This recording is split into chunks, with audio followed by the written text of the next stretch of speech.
tous nos héros du quotidien qui continuent à nous protéger et à nous secourir. Pour tous nos commerçants, transporteurs, livreurs, ouvriers. Celles et ceux qui continuent à travailler pour faire fonctionner la France et nous rendre service. Pour nos soignants et personnels médicaux qui sont en première ligne pour sauver des vies en mettant la leur en danger. Et qui luttent contre ce virus. Merci du fond du cœur. Merci. Merci. Merci. Merci.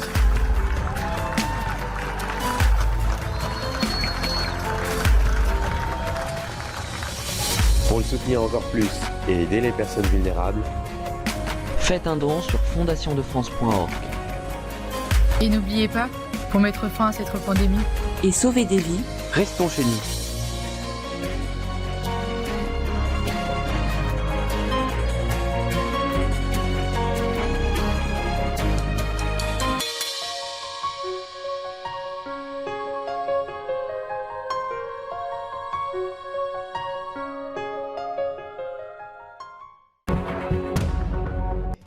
60 secondes d'information à la une.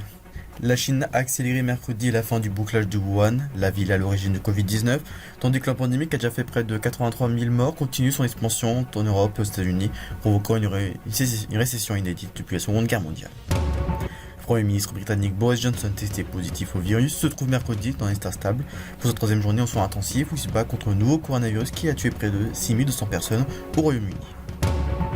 Une attaque a eu lieu samedi à Romans-sur-Isère dans la Drôme. Un réfugié soudanais de 33 ans qui a tué un couteau de personnes selon les enquêteurs va être présenté mercredi à Paris à un juge d'instruction antiterroriste au vu du mise en examen. Ce sera un échec dans une région marathon des États membres de l'Union Européenne pour trouver une réponse économique commune face au coronavirus. En effet, la et aux Pays-Bas refusent de céder aux demandes des pays du Sud. Et la météo de jeudi sera ensoleillée sur toute la France qui profitera du soleil avec quelques nuages au nord-est avec températures qui seront comprises entre 13 et 24 degrés.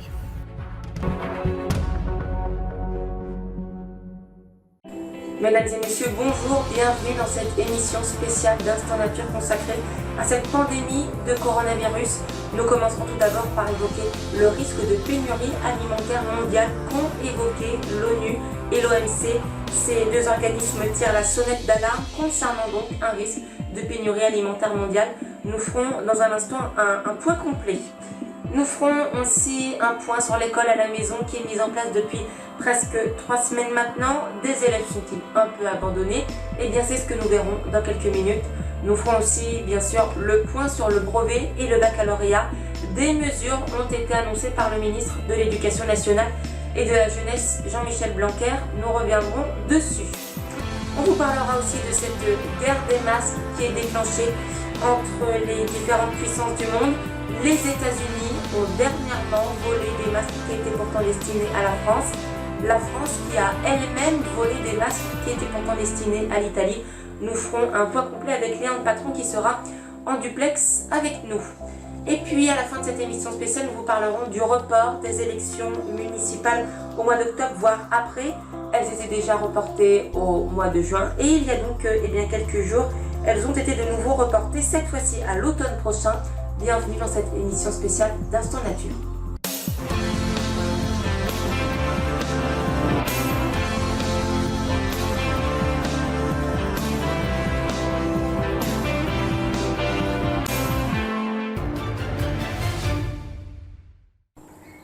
Depuis le début de ce confinement, pour sortir de chez vous, il vous était indispensable de vous munir d'une attestation de déplacement dérogatoire qu'il fallait imprimer ou recopier à l'identique. Il y a eu du changement en début de semaine. Depuis lundi 6 avril, vous pouvez remplir une attestation de déplacement dérogatoire sur votre téléphone. Alors, comment ça marche? C'est très simple, il faut vous rendre sur internet et taper dans la barre de recherche « Attestation de déplacement dérogatoire ». Vous cherchez ensuite le site du gouvernement, facilement reconnaissable avec son gouv.fr. Vous cliquez ensuite dessus et après, ça se passe comme sur la version papier. Vous renseignez tout un tas d'informations, votre prénom, votre nom, votre date de naissance, le motif bien évidemment de sortie, etc. Vous cliquez ensuite sur « Générer mon attestation » et se crée donc votre attestation numérique avec un QR code. C'est ça que scanneront les policiers s'ils vous contrôlent.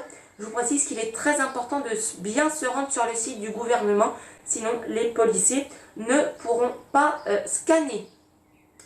On va maintenant se rendre compte de la dangerosité du virus avec le nombre de contaminés et de morts en France et dans 2 autres pays européens ainsi qu'aux États-Unis qui sont également très touchés par cette pandémie. Voici une infographie réalisée par Baptiste Combé, une infographie qui vous présente le nombre de contaminés et de décès en France, en Italie, en Espagne et aux États-Unis qui sont, je vous le disais, très touchés par cette pandémie. Un autre nom nous intéresse, c'est celui des personnes qui sont admises en réanimation. Il s'affiche également sur votre écran, ces chiffres qui restent élevés, mais ils sont tout de même en baisse, c'est une bonne nouvelle, c'est sûrement l'effet du confinement. Attention, il ne faut pas se relâcher, il faut poursuivre ses efforts, sinon une seconde vague, une seconde vague pourrait arriver.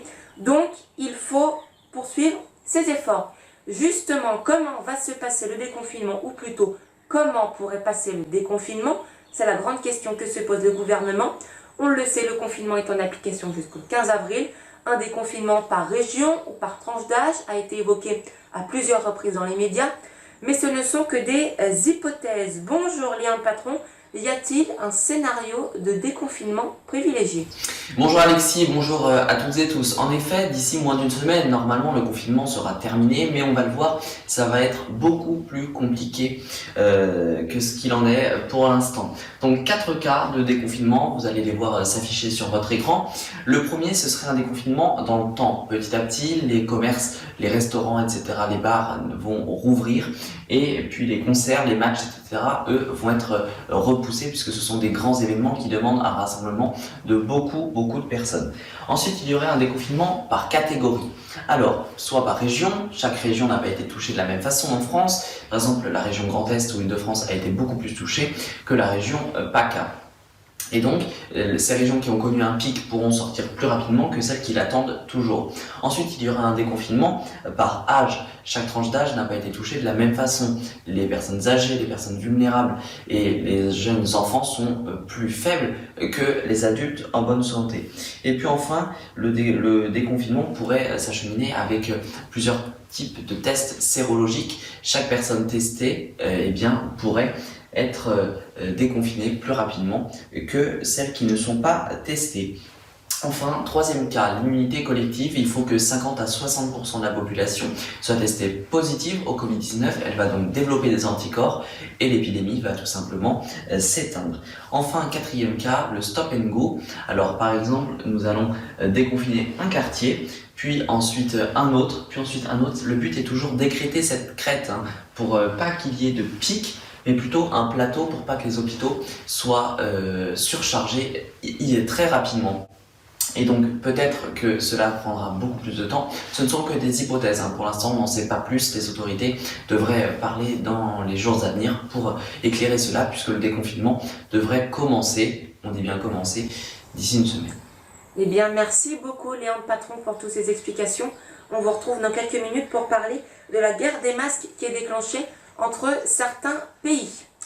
Je vous le disais dans le sommaire, l'ONU et l'OMC tirent la sonnette d'alarme concernant une possible pénurie alimentaire mondiale, en cause les incertitudes qui sont liées à la disponibilité de nourriture qui pourrait donc déclencher des restrictions de l'exportation, ce qui provoquerait une pénurie alimentaire mondiale.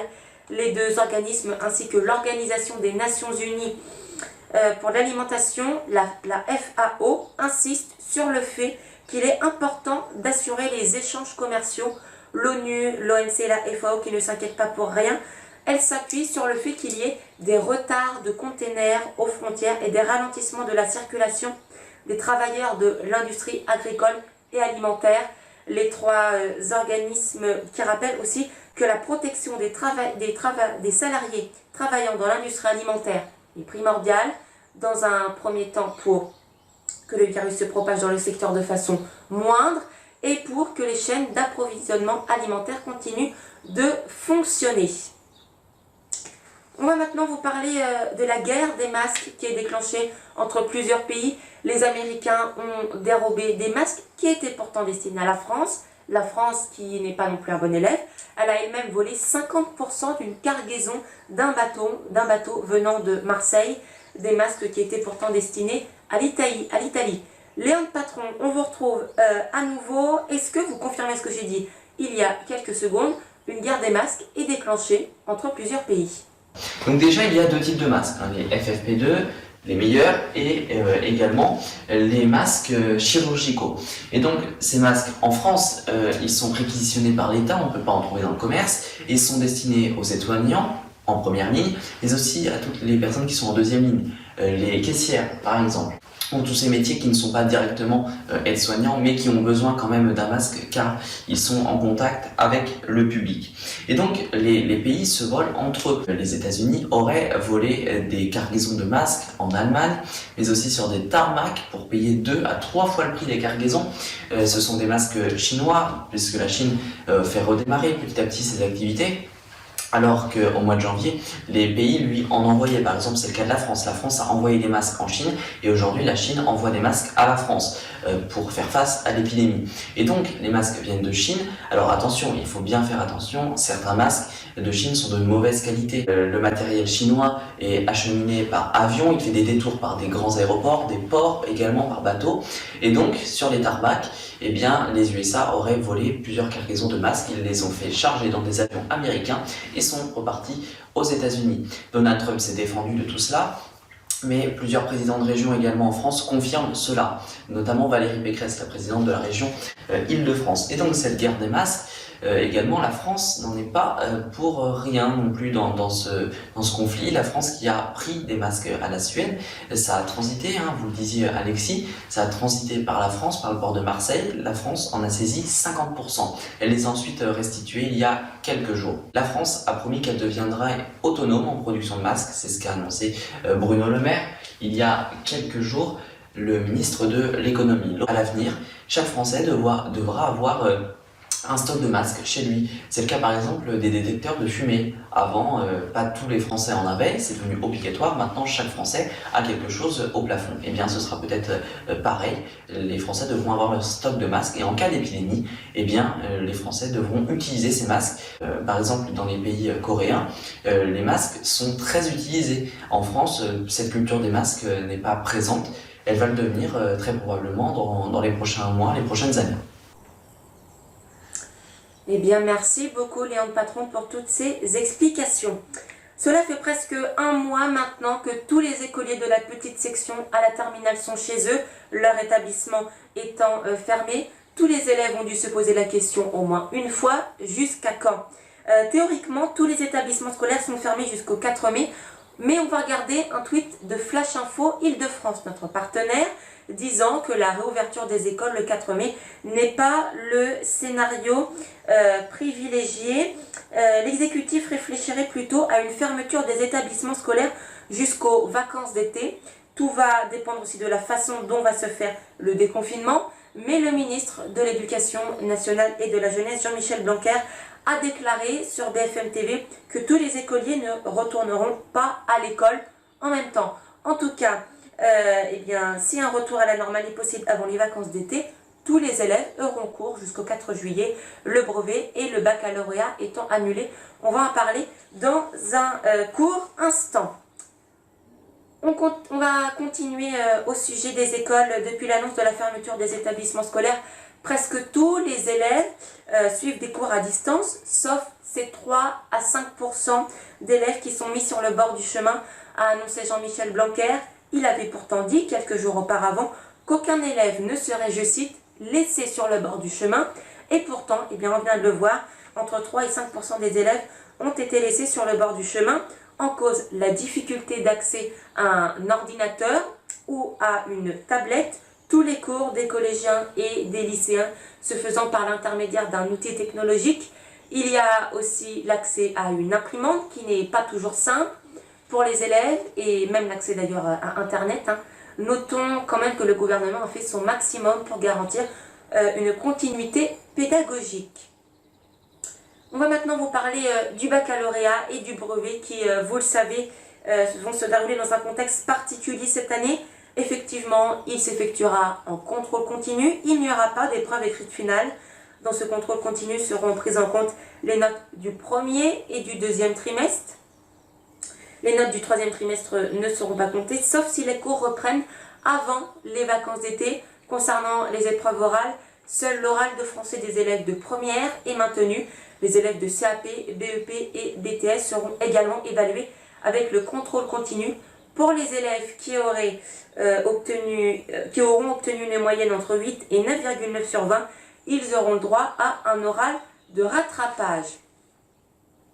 Et on va terminer cette émission spéciale avec le report des élections municipales. Elles étaient dans un premier temps reportées au mois de juin et il y a quelques jours, elles ont été reportées au mois d'octobre. Elles pourraient être de nouveau reportées au mois d'octobre. En France, sur 36 000 communes que possède l'Hexagone, 30 000 ont eu un maire élu dès le premier tour des élections municipales le 15 mars. Le résultat ne changera donc pas pour ces 30 000 communes, mais pour les 6 000 restantes, tous les résultats sont annulés puisqu'au mois d'octobre, il y aura 2 tours des élections municipales et non pas que le deuxième. Je vais vous expliquer pourquoi dans un petit instant. Pour mieux comprendre, on va prendre l'exemple d'une commune qui a 3 listes pour les élections municipales. C'est un exemple. Une liste a récolté 55% des voix au premier tour du 15 mars, l'autre a récolté 30% et la dernière 15%. Eh bien, tous ces résultats sont annulés au mois d'octobre. Ces résultats n'auront plus aucune valeur. La liste ayant récolté 15% des voix le 15 mars peut donc très bien gagner les municipales de la ville. Alors maintenant, il y a cette question, pourquoi y a-t-il 2 tours des élections municipales et non pas que le deuxième?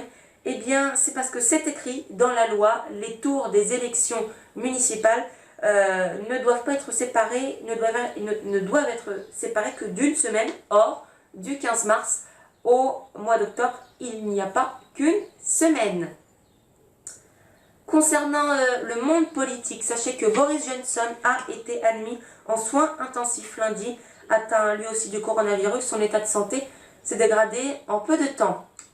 Voilà, c'est la fin de cette émission spéciale d'Instant Nature. Merci de l'avoir suivi. On se retrouvera désormais le mercredi, toujours une semaine sur 2, à 17h. C'est désormais le nouvel horaire de toutes les émissions sur Info TV. Prochain rendez-vous est bien sûr notre chaîne. C'est samedi à 17h pour la semaine de l'info présentée par Nathan Lemaire. D'ici là, vous pouvez retrouver toute l'actualité sur notre compte Twitter et sur notre compte Instagram @groupeinfotv. Très belle fin de semaine à vous, malgré le confinement. Et on se retrouve exceptionnellement dans 3 semaines. Prenez soin de vous.